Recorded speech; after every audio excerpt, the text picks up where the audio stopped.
తెలుగు సినిమాలకు సంబంధించి craziest season అంటే సంక్రాంతే అనడంలో మరో మాటే లేదు.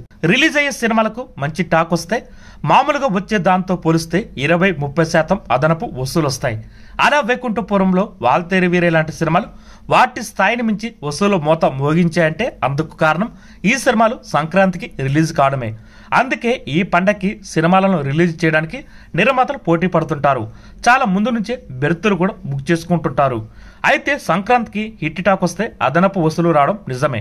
కానీ ఈ టైంలో పోటీ ఎక్కువగా ఉంటే థియేటర్లు ఆశించిన స్థాయిలో దక్కవు. దీనికి తోడు టాక్ తేడా కొట్టిందంటే దారుణంగా దెబ్బతింటుంది ఆ సినిమా.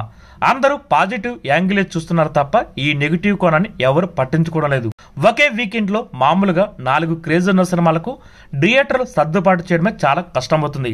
2016 సంవత్సరంలో ఇలాగే సంక్రాంతికి 4 పేరున్న సినిమాలు వస్తేనే థియేటర్ల సర్దుబాటుకు చాలా ఇబ్బంది పడ్డారు. అలాంటిది ఈసారి 5 క్రేజ్ ఉన్న సినిమాలు రిలీజ్ అవుతున్నాయి. ఈ 5 రేసులో నిలిచాయంటే థియేటర్లు మామూలు రోజుల్లో దక్కే దానికంటే చాలా వరకు తగ్గిపోతాయి. ఈ పరిస్థితిలో పాజిటివ్ టాక్ తెచ్చుకున్న సినిమాకు ఆటోమేటిక్ గా థియేటర్లు పెరుగుతాయి. అదే సమయంలో టాక్ బాలిన సినిమాకు ఉన్న థియేటర్లు కూడా తగ్గిపోతాయి. ప్రేక్షకులు కూడా ఆప్షన్ ఎక్కువగా ఉంటాయి కాబట్టి టాక్ బాలిన సినిమా వైపు అస్సలు చూడరు. కాబట్టి ఆ సినిమా పూర్తిగా అన్యాయం అయిపోతుంది. ఎంత మంచి వాడెవరో సినిమా లాంటి సినిమాలు సంక్రాంతికి రిలీజ్ అయ్యి ఇలాగే వాషౌట్ అయిపోయాయి. తమ సినిమాల పట్ల అందరికీ కాన్ఫిడెన్స్ ఉంటుంది. కానీ ఈ ప్రమాదాన్ని దృష్టిలో ఉంచుకొని సంక్రాంతికి రేసులో దిగితే చాలా మంచిది. ఈ వీడియో కనుక మీకు నచ్చితే లైక్ చేయండి, షేర్ చేయండి, కుదిరితే సబ్స్క్రైబ్ చేయండి.